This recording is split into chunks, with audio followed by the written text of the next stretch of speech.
Bonjour, donc dans cette vidéo, je vais commencer à aborder les symptômes qui peuvent se présenter en cas de stress post-traumatique complexe ou non, parce qu'il y a des symptômes qui sont en commun avec le stress post-traumatique simple. Le premier que je vais aborder, ça va être l'évitement. Donc celui-là, c'est un symptôme qui est en commun aux deux. Je reprends mes notes.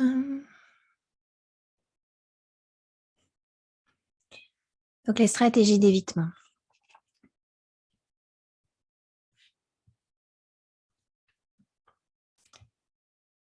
Donc, quand on parle d'évitement, il s'agit essentiellement d'éviter les émotions, les états internes qui nous submergent et qui nous déstabilisent. Donc, évidemment, quand on parle d'évitement, on va plutôt, à première vue, on va plutôt ressentir des blocages ou éviter ce qui est visible, c'est qu'on évite concrètement des situations, des personnes en particulier, des lieux ou des activités qui sont associées à cet état interne qu'on ne veut pas ressentir. Après, donc ce sont toutes ces choses qui sont associées de près ou de loin à l'expérience ou aux expériences initiales traumatisantes ou juste trop difficiles à gérer. On va également avoir recours à des stratégies d'évitement pour ne pas ressentir ce que l'on ressent, et ce, même si nous ne sommes pas exposés à une situation particulière, donc situation, lieu, personne ou activité. Donc, si vous souffrez d'un traumatisme, vous devez savoir que l'une des caractéristiques du traumatisme, c'est le fait de revivre les choses sur le plan émotionnel, comme si on vivait ce qui génère cette émotion dans le moment présent. Et ça peut être une émotion, ça peut être un état interne comme une sensation, de l'anxiété. Et avec l'évitement, on va essayer de chercher à atténuer cette émotion, cette anxiété, ce ressenti. Souvent, on n'a pas conscience de ça. On pense qu'on a juste des blocages et on voit le truc extérieur. Mais ce dont il faut vraiment prendre conscience, c'est que l'évitement, c'est pour éviter de ressentir ça et surtout d'être submergé par cet état interne où on a l'impression de perdre le contrôle finalement, où on est trop oppressé par cette sensation ou cette émotion. Donc, comment est-ce qu'on fait ça? D'abord, en évitant concrètement les situations qui sont associées à ce qui vous fait ressentir ce que vous ressentez. L'association peut être directe. Par exemple, vous ne vous rendez plus dans un lieu où vous avez vécu une expérience difficile. Et il peut y avoir une généralisation. Par exemple, les gens qui ne peuvent plus mettre les pieds dans un hôpital, soit parce que votre anxiété est trop forte. Par exemple, si vous avez été dans un hôpital, que vous avez souffert énormément, que vous avez assisté à un accident, enfin, par exemple, si vous avez eu un proche qui était dans un hôpital et que ça a été particulièrement difficile pour vous. Une autre forme d'évitement, ce sont les compulsions que l'on a à faire quelque chose, à adopter un comportement en particulier ou à absorber quelque chose, à ingérer quelque chose.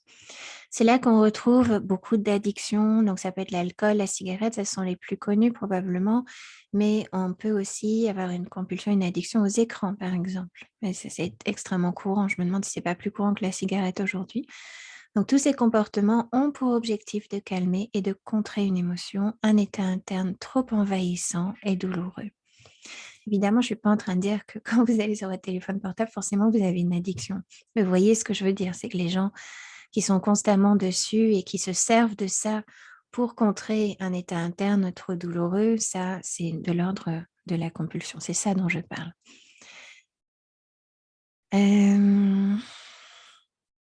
Dans le domaine professionnel, l'évitement, ça peut poser de gros problèmes. Il est accentué par la souffrance ressentie puisque c'est précisément cette dernière que l'on cherche à éviter en mettant en place ces stratégies d'évitement. Donc, on peut se retrouver dans un cercle vicieux. Par exemple, dans le cas où il faudrait plus s'impliquer, mais on ne peut pas parce qu'on cherche à éviter ce que cette implication provoque chez nous et le manque d'implication à son tour aggrave les problèmes.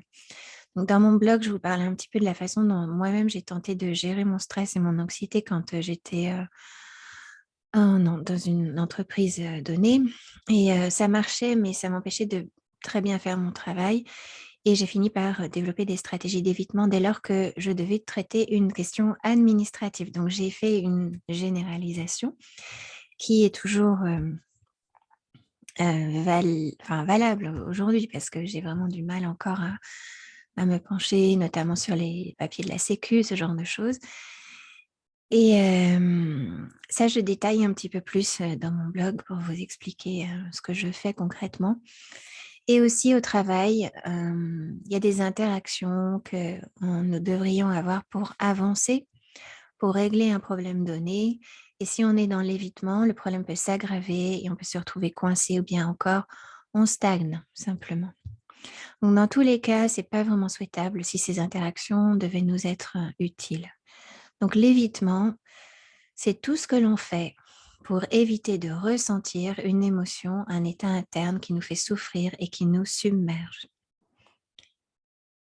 Donc ça, on le fait soit en évitant quelque chose, un lieu, une personne, une situation, soit en faisant quelque chose pour bloquer le ressenti interne.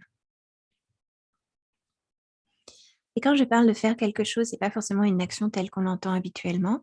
Ça peut être aussi, par exemple, tout d'un coup, bon, on doit, par exemple, travailler sur un sujet et on a soudainement très, très envie de dormir. Donc, c'est pas qu'on fait quelque chose de par notre volonté, c'est que ça vient de nous. En ce sens, on fait quelque chose, mais on ne le contrôle pas. C'est un processus inconscient. Donc pour aujourd'hui, je vous invite à identifier ce que vous faites ou ce qui se passe en vous, mais ce que vous faites pour éviter de ressentir ces émotions ou ces sensations qui peut-être vous submergent ou vous submergeraient si vous n'étiez pas dans l'évitement ou simplement ces émotions-là que vous ne voulez pas ressentir. Pour terminer cette vidéo, je rappelle à ceux qui souffrent de stress et d'anxiété et qui ont du mal à s'endormir le soir que j'ai créé un programme de sophrologie à faire à son rythme à la maison. Je vous mettrai le lien dans la description de la vidéo et je vous mettrai également les liens vers le blog qui correspond à cette vidéo où il y a plus de choses, hein, c'est un petit peu plus étoffé, et ainsi que le podcast aussi qui correspond à cette vidéo, mais qui est pas encore prêt. Donc, dès qu'il est prêt, je vous mets le lien dans la description. Voilà. Donc, en attendant, je vous remercie de m'avoir écouté et je vous dis à bientôt.